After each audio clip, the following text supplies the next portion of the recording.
real victims of a lack of public health in the United States and an inadequate healthcare delivery system, which is the Native Americans. If you look at the numbers in Latinos, African Americans, and other minorities, and you compare them to Native Americans, we're doing great. And that population... And that's with a government-provided health system provided by the central government in Washington, D.C. And there's a big discussion going on in healthcare, which most people are not aware of. First and foremost, I participate in a regional advisory committee to Washington through the New York Academy of Medicine. You know, everybody says we passed the healthcare reform bill, but the reality is it's passed, nobody knows how to implement it. So let's forget about whether it's going to be repealed or not. There are active discussions right now on how to implement it. Second part is that we as a society, we're discussing why are we doing so bad? Is it because we're having poor delivery of care, or are we just having obesity, smoking, etc.? That's a big discussion right now. And recent studies are showing that, for example, in Australia, where they do have the same problems as we do, obesity, smoking, diabetes, they're actually getting better outcomes because their healthcare delivery system seems to be better. So we have to admit that our healthcare delivery system is not really up to par, and nobody really addresses that. And as a practicing physician and as a faculty member at 2 medical schools, I think that we also have to address, are we training our professionals, healthcare providers, adequately? Professor, if there were to be a new virus on the scene, if there was a new infectious disease threat, how do you simulate that in places like Colombia? How do you war game something like a response, a society-wide response to a threat like that?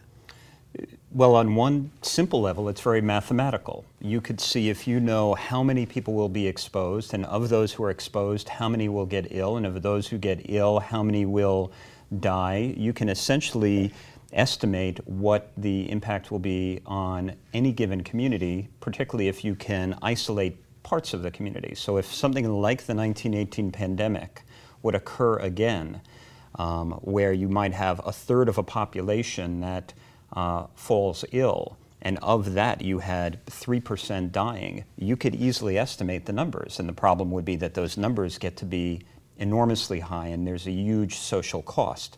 The problem becomes, how do you decide what that looks like within smaller subgroups and subpopulations, as we're talking about here? Are the populations we're talking about more susceptible, more likely to be exposed because they can't avoid it, because they won't be vaccinated if there is a vaccine, because they won't seek care, they won't isolate themselves because they can't isolate themselves, they have to continue to work?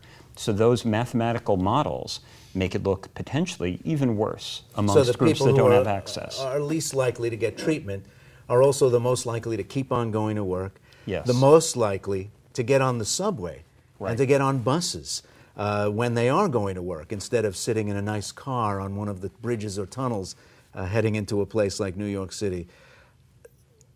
How do you push back that equation? How do you respond, get people cared for, get them less infectious, get them medicine?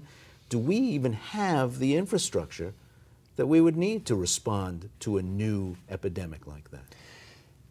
We've put a lot of money toward that very question of, do we have the infrastructure? I would say on some global level, yes, we have the ability to move an enormous amount of medication into the community very quickly. We have a public health infrastructure that has been working to develop these kind of rapid means of disseminating the medication.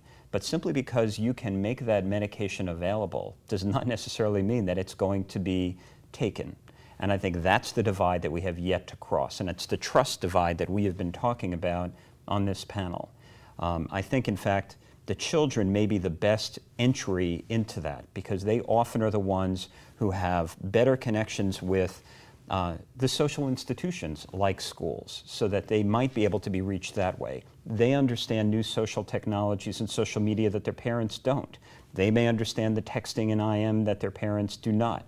You have other ways of reaching into the communities, sometimes through the children, that might be a little bit more effective.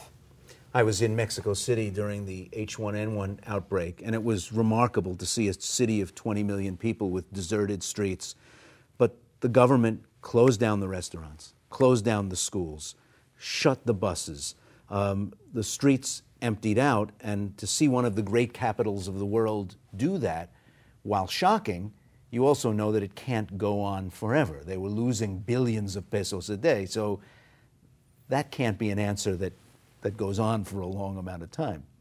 The work of the world has to still get done, right? Well, it has to go on long enough to suppress the infectivity. So in some ways, if you can close down all of these places of assembly, whether it's schools and movie theaters, etc., even if you can only close them for 3 or 4 days, what you've done is you've stopped the rapid progression of a viral infection through the community. So you may not stop it completely, but you can begin to suppress it. It was interesting watching people whose first impulse is to shake hands and deliver 2 kisses, now bumping elbows. If you can get Mexicans to stop hugging each other, I think you can actually get almost anybody to stop hugging each other if you can get the right public health messages out. But remember, we shouldn't be reinventing the wheel. The United States has expertise in this. 100 years ago, life expectancy in this country was just about 40, 45. But it was public health and public health issues and laws and policies that actually brought us to where we are. And we've lost that. I mean, I don't know what my colleagues' perception is, but as far as I'm concerned, we have no public health in this country. There's no such thing, and it has to be brought back into the forefront. I'm a critical care specialist. I'm an expert at taking care of diseases, but we are not experts in preventing them. And I think that public health has to be put back where it should be, because that's what brought us to where we are as